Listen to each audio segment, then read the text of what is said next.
siang pemirsa, kembali lagi di sini dengan saya Salwa Habibah. Pada berita kali ini saya akan membawakan berita tentang anxiety disorder.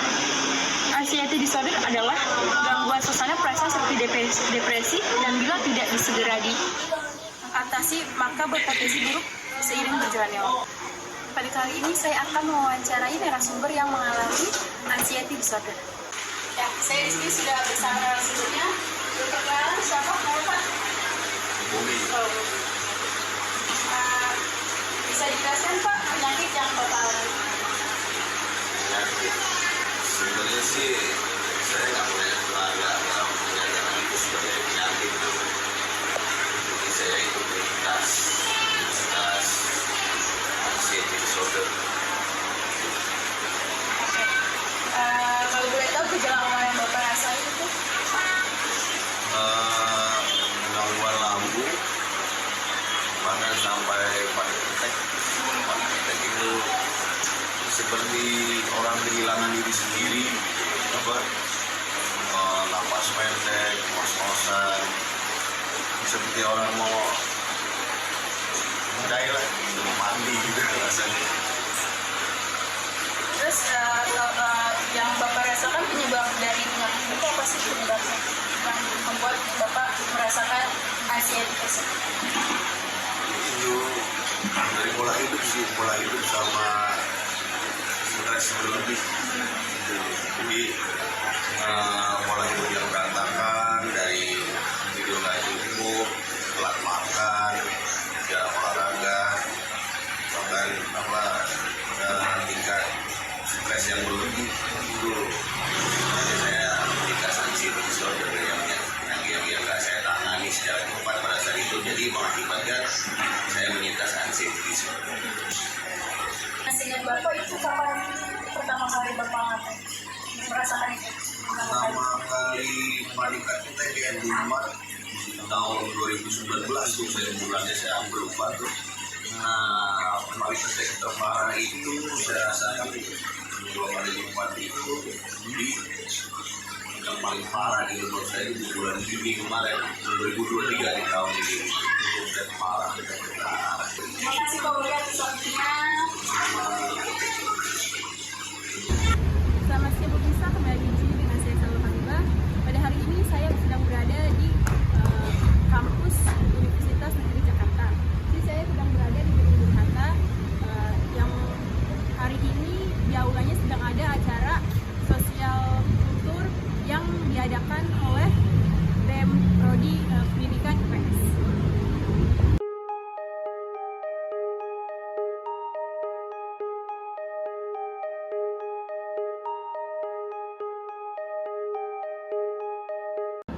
Oke, sekarang saya sudah bersama narasumber ketua acara yang acara sekarang sedang berlangsung. Boleh berkenalan dengan siapa Pak?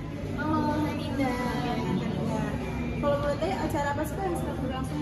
Ini acaranya social culture. Dia di dalam situ ada art competition dan juga social fest. Kalau art competition kita udah melaksanain ada 3 cabang lomba. Yang pertama ada digital poster, cover song, dan tato jaro.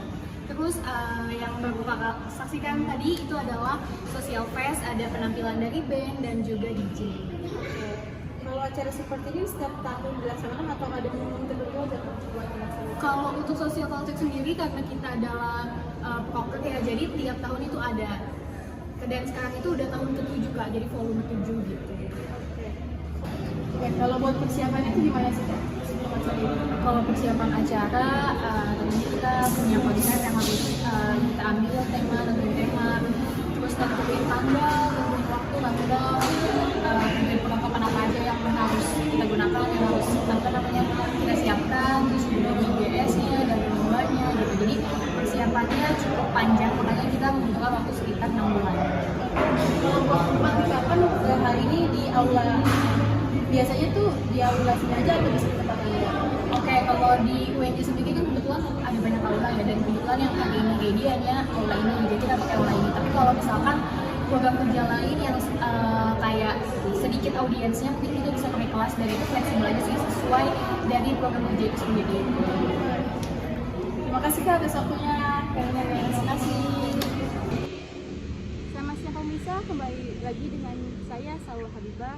Pada hari ini saya akan membawakan berita tentang musim pancaroba yang bulan-bulan ini sedang terjadi. Saya sudah mempunyai narasumber yang akan saya wawancara mengenai musim pancaroba ini. Bolehkah perkenalkan siapa namanya? Nama saya Tatika Raumail. Ya. Kan dengan keadaan musim pancaroba sekarang, menurut kakak apa sih pancaroba itu? Pancaroba itu musim dimana yang bisa tiba-tiba hujan, bisa tiba-tiba panas, bisa tiba-tiba Menurut kakak juga musim pancaroba ini mempengaruhi kesehatan gak sih kak? sangat mempengaruhi pastinya karena cuaca yang tidak menentu otomatis akan menyebabkan penyakit-penyakit seperti influenza atau batuk pilek. Kalau buat orang-orang terdekat kakak nih, ada gak sih yang terdampak dari pancaroba ini? Ada beberapa yang pastinya kebanyakan di kalangan anak-anak kecil karena mungkin dari makanan yang tidak teratur dan pola tidur yang tidak benar. Kalau buat cara mencegahnya nih kak, menurut kakak itu gimana sih cara mencegahnya? Cara mencegah penyakit di musim tersebut bisa dengan banyak makan yang protein dan minum vitamin C dan pola tidur yang cukup. Oke. Kalau buat kesulitannya nih kak, apa sih yang kakak rasain kesulitan dengan musim pancaroba ini? Yang dirasain di kesulitan musim ini tentunya kan saya sebagai mahasiswa kuliah kayak cuaca yang tidak menentu yang tiba-tiba hujan, jadi kayak tiba-tiba bisa kehujanan karena tidak mempersiapkan jas hujan dan lain-lain. Oke, makasih kak. Sama.